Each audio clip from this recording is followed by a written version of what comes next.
Bonjour à tous et à toutes, je suis Thomas Louis et bienvenue dans La Quille, le podcast où on parle de culture avec ceux et celles qui la font.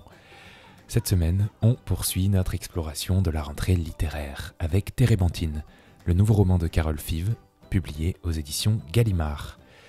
Dans ce livre, Carole Fives s'introduit dans le milieu des beaux-arts au début des années 2000, à travers un trio d'amis qui se retrouvent confrontés à un enseignement particulier, où l'art conceptuel est mis en relief au détriment du dessin. Avec Térébenthine, l'écrivaine signe un roman où les diktats esthétiques de l'art sont rompus et où le monde moderne semble remplacer peu à peu les aspirations de création du trio d'amis. Mais est-ce que la mort de la peinture est vraiment annoncée ? C'est de ça dont nous avons parlé avec Carole Fives, mais pas seulement. Nous avons aussi évoqué la manière singulière dont ce livre est né, de l'expérience de Carole qui a elle-même été étudiante aux Beaux-Arts, ou encore de la place des artistes féminines dans le monde et le marché de l'art. Bonne écoute. Bonjour Carole. Bonjour Thomas. Alors, ce nouveau roman qui vient de paraître à l'occasion de la rentrée littéraire, il s'appelle donc Térébenthine. La térébenthine, c'est une résine qui est extraite du pain, qui sert à dissoudre les corps gras pour fabriquer les vernis, la peinture. Bon. Oui. Et dans le livre, les térébenthines, c'est aussi le surnom qu'on a donné au début des années 2000 à ce trio d'étudiants aux Beaux-Arts. Donc il y a la narratrice, il y a Luc, il y a Lucie. Ils ont entre 18 et 20 ans. Et ce trio, il s'escrime à faire de la peinture, à l'opposé de ce qu'on appelle aujourd'hui la performance ou le concept, dont on vante un peu les mérites parfois. Et donc ce trio, il est même relégué dans les caves de l'école. Le prof de peinture est en dépression, il n'a pas été remplacé. Voilà. En bref, le dessin est jugé rétrograde. Le dessin a même disparu du cursus et il s'apprend en cours du soir, hors les murs, comme on pourrait dire. C'est vraiment ce que vous avez ressenti, vous qui avez fait les Beaux-Arts de Lille. En l'occurrence, cette position presque de dédain face au dessin, au profit du conceptuel, disons, pour faire large. Oui, avec beaucoup de retard de la France par rapport aux États-Unis ou à d'autres pays, puisque l'art conceptuel, ça fait quand même... Duchamp, c'était le début 1910, et il y a eu beaucoup d'art conceptuel qui a traversé le XXe siècle. Donc on pourrait s'attendre à ce qu'au début des années 2000, effectivement, presque un siècle plus tard, on en soit sorti. Mais non, je pense qu'effectivement, il y a une grande histoire de l'art conceptuel en France, et ce qui me fait dire dans le roman qu'on est plus le pays de la littérature finalement que le pays de l'image, et que depuis les impressionnistes, c'est vrai qu'on a un petit peu du mal, j'ai l'impression, avec en tout cas la peinture, le dessin, l'image en France. Mais justement, votre écriture dans ce roman, elle est très visuelle nécessairement. Il y a beaucoup de verbes de regard, il y a des couleurs, il y a des textures. Est-ce que ça a été difficile de parler de l'image à travers les mots? Est-ce que finalement peinture et littérature c'est un peu un bon mélange? Je pense pas, parce que en tout cas il y a Luc qui est plutôt dans le paysage, l'art abstrait, Lucie qui fait plus ou moins des collages, et un petit peu à la Raymond Hince, qui a des affiches qu'elle va, à partir d'affiches qu'elle va arracher dans la rue, qu'elle va reproduire, elle va vers le street art en fait, hein. Ouais. Et il y a donc la narratrice qui pratique la peinture et le portrait, donc entre l'écriture finalement et l'art du portrait en peinture, je sais pas s'il y a tant de différences que ça. Il y a une attention quand même à la présence, à la personnalité, au corps, qui est présente, je trouve, à la fois ça peut être proche, la peinture et la littérature pour moi. En tout cas, ça n'a pas été une grande difficulté. Non, je trouve que ça se complète bien, et de passer de l'un à l'autre et de décrire. Effectivement, après, ce qui pourrait être un peu saoulant, c'est de décrire longuement dans un roman des peintures, ce qui n'est absolument pas le cas, hein. Là, on n'est pas du tout dans ce qu'ils font. Ils sont dans une pratique et on voit plutôt leurs affects par rapport au fait, ce qu'ils ressentent quand ils sont en train de peindre, l'impression d'échec qu'on peut avoir quand on rate, ou l'impression de réussite, et l'impression d'avoir d'un seul coup d'être envahi par une euphorie, une joie immense, parce qu'on a l'impression d'avoir réussi une toile, qui peut être la même quand on a l'impression d'avoir réussi un texte, puis qu'il le lendemain, quand on revient le matin, est totalement anéanti par les hauts et les bas de la vie artistique. C'est un peu ce que j'ai essayé, et en tout cas les affres de la jeune création, c'est plutôt ça que j'ai essayé de retranscrire dans le roman, la vie de trois jeunes gens aux Beaux-Arts, plus que plus que ça, que la technique de la peinture finalement. Et d'ailleurs, j'ai fait les beaux-arts en 4e, en 5e année. J'ai pas fait le cursus que je raconte dans le roman, première année, 2e année, 3e année. Ouais. Moi, j'avais fait fac de philo, d'art plastique, donc les beaux-arts, je les ai fait de façon très différente de ce que je raconte dans le livre, mais à travers les peintres que j'ai rencontrés, à travers mon expérience de la peinture aussi, puis les 2 années que j'ai passées aux beaux-arts en 4e et 5e année, j'ai un petit peu reconstruit ça. En fait, le déclencheur de ce livre, ça a été il y a eu 2 choses. Il y a eu un article dans Beaux-Arts Magazine qui est paru l'année dernière, qui disait, que j'ai mis au début du livre d'ailleurs, qui disait la peinture est morte. Non, excusez-moi, c'est le retour de la peinture après que la peinture soit disparue des galeries et des expositions depuis plusieurs dizaines d'années. Donc le retour de la peinture, ça m'a paru comme une espèce de truc infernal. Alors qu'il y a toujours eu des peintres, il y a toujours eu des gens qui peignaient, c'est comme si on les avait enterrés pendant 50 ans. Et il y avait aussi la mort de mon professeur, de modèle vivant, aux Beaux-Arts. Qui s'appelait Iskander Nougmanov. Mais bravo, quel travail d'enquête. Oui, c'est ça. Qui s'est suicidé avec sa femme, donc il y a peut-être une espèce d'énigme autour de tout ça, mais qui s'appelait Natacha Nougmanov. Oui, tout à fait. Et donc lui, quel rôle il a eu dans la rédaction de ce livre ? Mais c'est-à-dire qu'il y a 2 ans, en plein été, j'ai une copine qui m'envoie un texto. Moi, ça fait longtemps que j'ai quitté Douai, qui est la ville où j'avais suivi des cours du soir dans l'école des Beaux-Arts de Douai, qui est une école d'art, où j'avais suivi des cours de modèle vivant là-bas, il y a très longtemps. Et c'était un très bon prof, un jeune enseignant russe qui avait appris la technique académique en Russie, donc le dessin vraiment très traditionnel, etc. Et moi, faisant les Beaux-Arts, c'était important pour moi, comme effectivement le prof des Beaux-Arts aux Beaux-Arts, il n'y avait pas de prof de dessin ni de peinture. C'était des techniques qui étaient effectivement jugées rétrogrades, donc soit qu'ils soient en dépression, soit que le dessin ne soit pas du tout enseigné. Donc il y a eu besoin d'aller dans une école municipale finalement pour apprendre à dessiner, c'est quand même dingue, et pour pratiquer le modèle vivant. Et du coup, l'art ne peut pas se passer de dessin selon vous ? En tout cas, l'art figuratif, même je parle d'art abstrait. En tout cas, moi, j'ai eu ce besoin. Je pense que c'est très important, effectivement, de savoir quand même regarder et le modèle vivant ou la nature morte ou ou le dessin de paysage. C'est quand même un apprentissage du regard. Et je pense que c'est quand même c'est important pour moi de savoir au moins de connaître le corps humain, de connaître certaines bases pour pouvoir effectivement avoir des métiers autour de l'image. Ouais. Pour revenir à ce professeur et à cet article dont vous venez de parler, s'il a fallu un événement déclencheur, ça veut dire que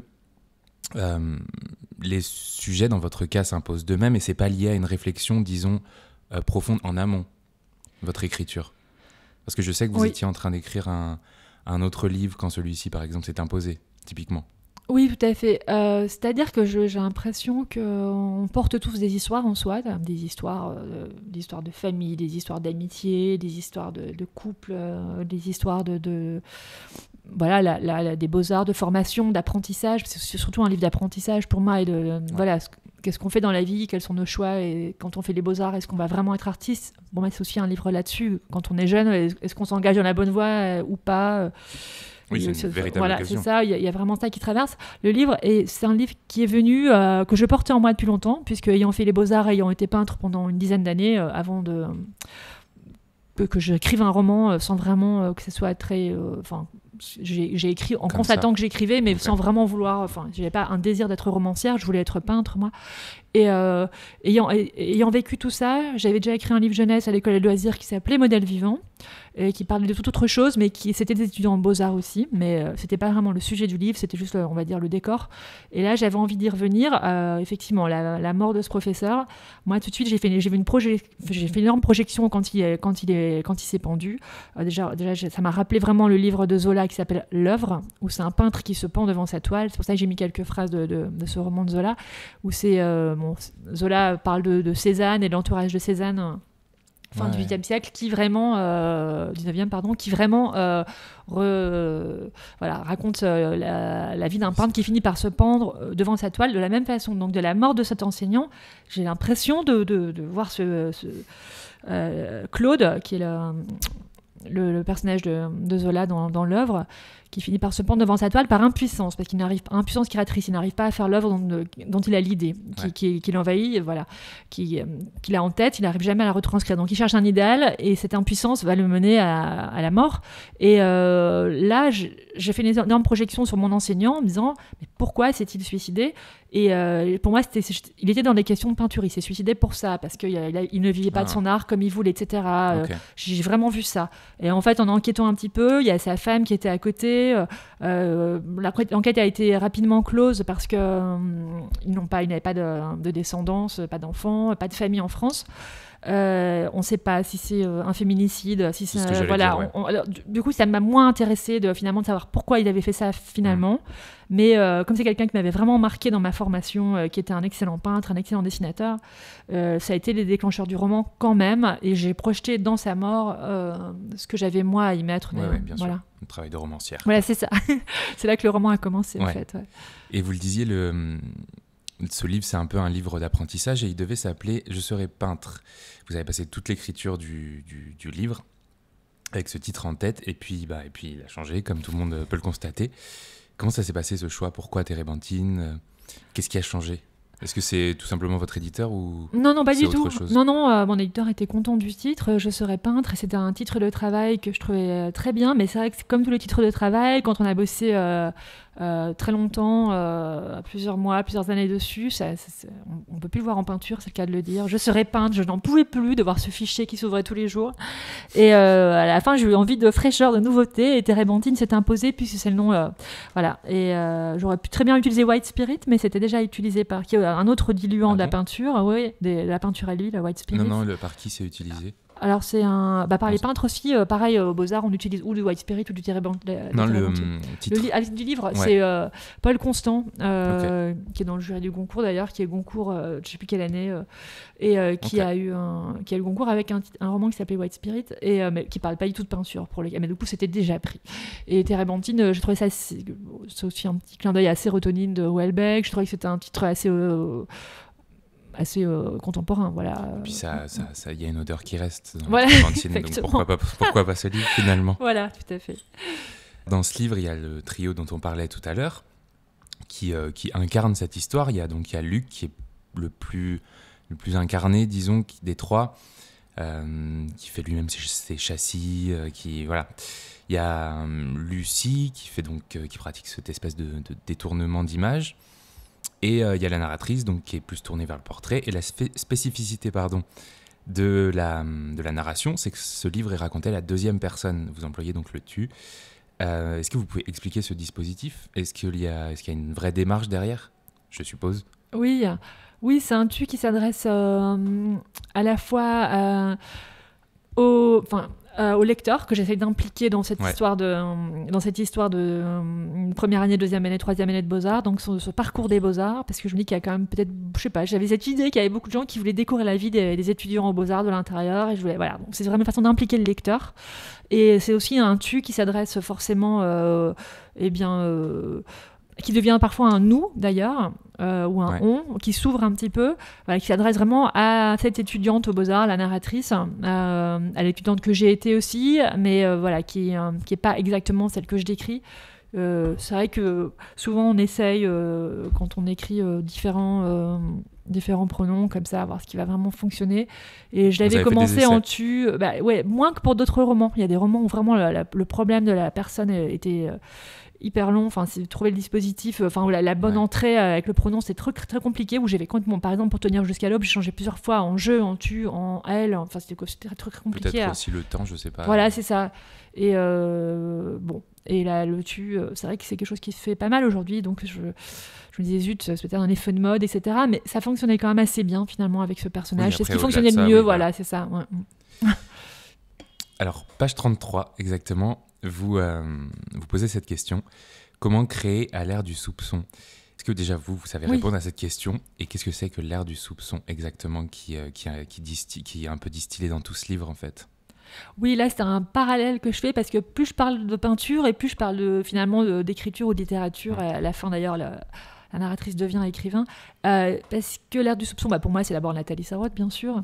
Et c'est un soupçon par rapport à la littérature classique et une remise en question des bases de la littérature classique. Bon, j'ai pas fait d'études de lettres, mais bon, pour avoir lu Sarraute, c'est la remise en question du personnage, de la narration et de la linéarité de la narration, ça. Et on pourrait dire que dans tous les domaines des arts, cette ère du soupçon a traversé le XXe siècle et l'après-guerre, en tout cas l'entre-deux-guerres puis l'après-guerre, avec une remise en question des codes aussi de la peinture, bien sûr, avec une déconstruction, la peinture qui est devenue quelque chose d'un art bourgeois, et donc l'ère du soupçon par rapport à l'image, à la représentation classique avec Picasso, etc. La peinture a aussi vécu son ère du soupçon, en fait, peut-être un peu plus tôt, peut-être un peu plus longuement dans le XXe siècle. Et cette impression, moi, que j'avais quand les narrateurs et que j'ai eu moi quand je pratiquais les beaux-arts, d'être toujours dans un art dans l'humour, dans le second degré, et de ne plus pouvoir pratiquer un art de façon naïf, voilà, ou de façon de plus pouvoir une attitude, on est tout de suite jugé comme romantique ou pathétique, voilà, toujours il faut montrer qu'on sait être drôle, qu'on sait avoir du second degré, et on est beaucoup dans cette ère-là aujourd'hui, qu'on sait jouer avec les codes de la narration, voilà, bon, ça c'est intériorisé pour tout le monde, je pense. Mais des fois un peu trop, en tout cas pour les arts plastiques, je trouve que des fois aussi, ça peut être aussi aux dépens d'un art qui serait vraiment expressif, ou de quelque chose qui on n'est pas tout le temps non plus dans la vie dans le second degré, qui est plus de l'ordre de l'intelligence, de l'humour. Voilà, l'art, c'est pas que l'intelligence, c'est pas que l'humour, c'est aussi autre chose, c'est aussi l'émotion, et c'est quelque chose moi, que je cherche quand je lis un roman, que je cherche quand je vais dans une expo, et je trouve que c'est pas toujours évident voilà. Ok, non, mais c'est intéressant. De ça dont je parle. Dont j'essaye de parler, en tout cas. Alors, l'art, c'est l'émotion, mais c'est aussi les références. Ce livre en est bourré à certains moments. J'ai même appris à connaître certaines artistes féminines que je connaissais pas, car on a coutume de le dire. Concernant la place des femmes dans l'art, il y a ce constat, 85% des nus exposés au Louvre sont féminins, mais moins de 5% des artistes sont des femmes. Au Louvre et au MoMA, enfin dans certains lieux, oui. Ouais, c'est ça. Oui. Ok. Non, mais oui. Et en fait, je me demandais juste quelles sont vos inspirations et vos références à vous. Déjà. Artistiquement. Après avoir lu ces pages bourrées de références, comme je disais tout à l'heure, d'artistes féminines, je me demandais, est-ce que déjà c'est les siennes? J'imagine bien peut-être sûr. pas toutes, je sais pas, mais... Alors là, cette phrase, 85% des œuvres au Louvre et au MoMA, puis un troisième musée, je pense aussi, à Londres, sont des œuvres faites représentent des nus féminins, et sont faites par hommes. C'est les Guerrilla Girls, donc c'est un collectif d'artistes américaines qui, dans les années 80, ont affiché des phrases comme ça, et se déguisaient, elles, avec un petit peu comme on pourrait dire la barbe en France aujourd'hui, les femmes qui ont repris ça, voilà, pour montrer vraiment quelque chose qui était invisible jusqu'ici, qui était une absence des femmes dans l'art contemporain des années 80, voilà. Et pour vraiment montrer des choses qui n'avaient l'air de choquer personne. Donc, c'était des phrases qui étaient comme ça affichées partout. Après, mes autres références, y en a énormément. J'ai des références assez classiques pour la deuxième partie du XXe siècle. Cindy Sherman pour la photographie, la performance. En peinture, je parle beaucoup de Marlène Dumas, qui est quelqu'un qui m'a énormément marqué, qui est pour moi une des grandes peintres qui... D'accord. Là, qui a d'ailleurs une grosse reconnaissance aujourd'hui. Après, il y a des femmes, il y a aussi des hommes, il y a aussi Luc Tuymans en peinture. Voilà, il y a énormément d'artistes 1970, 80, 90 qui m'ont marqué, puisque c'était mes années... je suis arrivée à la fin du XXe siècle, mais en tout cas, c'était les artistes qui me précédaient. Ouais. Est-ce que, par rapport à tout ce qu'on est en train de dire, est-ce que le milieu de l'art, c'est un milieu à ce point machiste comme on se l'imagine et comme vous le décrivez aussi? Ce que je décris, c'est que on est dans une école d'art, donc il y a beaucoup de filles dans cette école d'art, ce qui était le cas quand j'étais aux Beaux-Arts de Tourcoing, une majorité de filles, et finalement un enseignant qui nous montre beaucoup d'œuvres enfin majorité d'œuvres masculines, comme si le statut d'artiste était réservé encore au début du XXIe siècle aux hommes. Et ce qui est une réalité, puisqu'effectivement, on voit beaucoup plus d'hommes encore exposés aujourd'hui dans les galeries et dans les musées et dans les foires que de femmes. Et voilà, c'était une façon de décrire une réalité qui est violente pour les femmes. C'est voilà. une réalité aussi. Ça n'a rien de féministe, c'est juste mettre le doigt sur une réalité, dire les choses et les constater. C'est rien d'autre pour moi. C'est rien d'autre, vous n'êtes pas... Parce que je sens que dans chacun de vos écrits, il y a toujours ce petit ADN féministe, disons, peut-être ne serait-ce qu'avec le dernier, Tenir jusqu'à l'aube, qui est l'histoire de cette mère célibataire qui s'occupe jour et nuit de son enfant, malgré le travail, malgré la vie finalement. Oui, voilà, je me demandais tout simplement si il n'y avait pas cette espèce de petit combat. C'est un combat. Ce qui n'est pas le cas de toutes les écrivaines, tout à c'est fait. pour ça. Bien sûr. Disons que ça n'a rien de militant, mais c'est quelque chose que, simplement en décrivant la réalité des mères célibataires aujourd'hui, en décrivant la réalité des femmes artistes aujourd'hui, en tout cas au début du XXIe siècle, je me rends compte qu'il y a une violence inouïe dans cette condition. Et effectivement... Ça devient quelque chose de douloureux à raconter, parce que c'est douloureux de dire que c'est les femmes qui portent encore beaucoup le poids de la vie familiale. C'est douloureux de dire que les femmes sont encore beaucoup invisibles dans des lieux où on est exposé, un lieu d'exposition, une salle d'exposition. Donc, c'est tout. Vous avez le sentiment d'avoir des armes, d'être outillée en tant qu'écrivaine, de pouvoir partir au combat s'il le faut? Oui, moi, mon arme, effectivement, ce serait le stylo, c'est tout. Mais c'est plus la peinture. La peinture aujourd'hui. Ouais, parce que vous l'avez dit. J'adorerais, mais là, oui, en ce moment, non, j'ai pas de temps pour peindre. Oui, évidemment, mais c'est vrai que. On est vraiment dans une démarche aujourd'hui aussi pour l'art. Aujourd'hui, il faut tout le temps. Enfin, j'ai que des amis illustrateurs ou peintres. J'ai très peu d'amis auteurs. Ouais, je suis encore dans ce milieu-là, qui est mon milieu d'origine en fait. Et non, moi je peins plus aujourd'hui. J'aimerais bien y revenir par le biais de l'illustration ou effectivement de la peinture, mais je m'en suis quand même pas mal éloignée. Mais voilà. Dans le livre, pour tout encouragement, Vera Mornay, qui est la prof de pratique artistique, il me semble, dans le livre. Oui, tout à fait. Ouais. Elle explique à la narratrice qu'un bon peintre est un peintre mort. Donc un tel enseignement, ça conduit à des drames. Mais surtout, ça pose la question de la manière dont on enseigne l'art. Quel prisme on choisit? Et vous qui avez été élève, est-ce que vous avez une idée là-dessus, de comment l'enseigner cet art? Effectivement, c'est tout un paradoxe d'enseigner l'art. Parce que l'art, c'est quand même l'originalité. La création, c'est quelque chose qui n'existe... Enfin, c'est créer un monde qui n'existe pas, donc c'est très compliqué de l'enseigner. Oui, et puis c'est pas des maths, quoi. Enfin, on le voit très bien en fonction des peintres qu'on choisit d'enseigner, etc., quoi. Exactement. Donc après, il y a différentes façons de l'enseigner. Aux Beaux-Arts de Paris, c'est par l'imitation, puisqu'on rentre dans l'atelier d'un peintre en général ou d'un artiste qui a une petite réputation, et c'est en l'imitant qu'on apprend, ce qui est une manière assez classique finalement d'apprendre. Ouais. Et dans les écoles d'art qui sont en province, en France aujourd'hui, on n'apprend plus de toute façon, c'est pas du tout comme à Paris. On apprend, chacun a un box, un atelier, puis différents profs passent et viennent voir, puis on apprend aussi surtout au contact des autres élèves, et on a des enseignants qui viennent nous...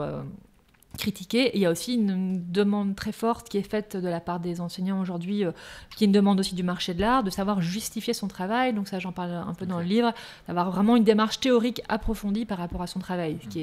On n'est plus dans un art brut, en tout cas. On est vraiment dans un art qui est très conscient de lui-même. Et je pense parfois trop conscient de lui-même, parce que il y a des projets artistiques ou des galeries qui vont plus accepter des gens pratiquement sur la façon dont quelqu'un va défendre son travail, va en parler ou va savoir le vendre, le pitch on est vraiment dans cette ère du pitch concept. Et du concept, que cette ère du que de montrer vraiment ce qu'on montre. Finalement, on est dans un travail plastique, mais qu'importe, quoi. C'est vrai que l'art conceptuel, c'était 1970, 1980, quoi, mais on y est encore. C'est ça qui me chagrine un peu. Vous qui êtes plus outillé que moi, en tout cas, qui êtes plus au fait aussi de ce que représente l'art aujourd'hui, comment vous l'envisagez, son évolution au fil des 10 prochaines années peut-être, plus, je sais pas. L'art, le monde de l'art. Alors je sais pas. À partir de l'art contemporain qui existe aujourd'hui typiquement. Oui, je trouve qu'il y a des choses quand même assez intéressantes dans l'ouverture culturelle. Enfin, vraiment, il y a un art qui s'ouvre aux autres pays, aux autres cultures, et ça, c'est quand même assez intéressant. Ça enrichit beaucoup l'art franco-français ou l'art américain. Enfin, là, on a vraiment une ouverture aujourd'hui, une porosité aux nouvelles cultures, donc ça, je trouve ça très intéressant. Et c'est la mondialisation et tout, mais c'est ça enrichit beaucoup. Ouais. Après, mais il y a un art aussi qui est très sensible aujourd'hui aux sciences sociales, à tout ce qui est voilà. Donc, on est vraiment dans cette évolution-là, et il y a un retour de la peinture à je trouve ça chouette, mais c'est vrai qu'on voit beaucoup de peintures aujourd'hui dans les foires, dans les galeries. J'espère que c'est pas juste un retour commercial, parce que la peinture est un objet qui se vend quand même bien aujourd'hui. Mais il y a toujours des grands peintres, d'immenses peintres. Je pense que la peinture, comme la littérature, n'a pas dit son dernier mot. Voilà. Et donc, j'espère que, en tout cas, pour moi, ce que j'aime vraiment, c'est la peinture et l'image, et qu'on va continuer à avoir de nouvelles images peintes aussi. Ok, j'espère aussi. Et puis la petite dernière question que je pose à tout le monde à la fin de l'entretien, est-ce que récemment vous avez eu un coup de cœur culturel ou plusieurs ? Alors, je suis allée au mois d'août visiter une exposition au musée de la vie romantique à Paris, près de Pigalle, une exposition qui s'appelait Cœur, sur le thème c'était Cœur, musée de la vie romantique. Donc je trouvais que c'était très intéressant, parce que c'est une exposition il n'y a pas une salle d'exposition qui est à part dans le musée de la vie romantique, que je ne connaissais pas et qui est magnifique, qui est un super beau musée avec un super jardin. Et il y a les œuvres de l'exposition Cœur sont distillées dans toute la collection permanente du musée. Donc on revisite en même temps le musée. Elles sont très bien situées dans le musée. Je trouvais ça assez passionnant. Il y a de la peinture. Il y avait Françoise Petrovitch, pour une artiste que j'adore, qui était là. Il y avait Marc Molk, qui est un jeune peintre que j'aime bien. Il y avait plein de peintures dont j'ai oublié les noms des peintres, mais plein de jeunes peintres. Je trouvais ça très intéressant. Des installations, il y avait des œuvres de Sophie Calle. Je trouvais cette exposition géniale. Et c'est prolongé jusqu'au 13 septembre, donc voilà. On y est. Voilà. Ah, oui. Si, on y est. On peut encore y aller. On est le 3 aujourd'hui. D'accord. Et après, j'ai lu il y a très dernièrement un livre de Serge Toubiana qui s'appelle Les bouées jaunes, et qui parle d'une auteure que j'adore, qui est décédée malheureusement aujourd'hui, qui s'appelait Emmanuelle Bernheim. Et c'est une auteure qui a fait qui a fait 5 ou 6 livres, très courts, mais qui m'ont énormément marquée. Prix Médicis, je ne sais plus quelle année. Et c'était son compagnon. Et en parlant d'elle dans Les bouées jaunes, il parle aussi de sa façon d'écrire, de son monde, de sa façon d'être. Et ça m'a vraiment enrichi pour moi l'approche du travail d'Emmanuelle Bernheim. Ouais. Donc, j'ai vraiment adoré ce livre. Ok, il est sorti, il est déjà en poche, donc il est sorti. Voilà, il doit sortir il y a 2-3 ans. Ouais. Et là, il est en folio depuis cette année. Ok. Eh bien, super. Merci beaucoup, Carole. Merci à vous. Et bien voilà, la quille, c'est terminé, mais on se retrouve évidemment la semaine prochaine avec un nouvel entretien et un nouvel ou une nouvelle invitée pour parler de culture.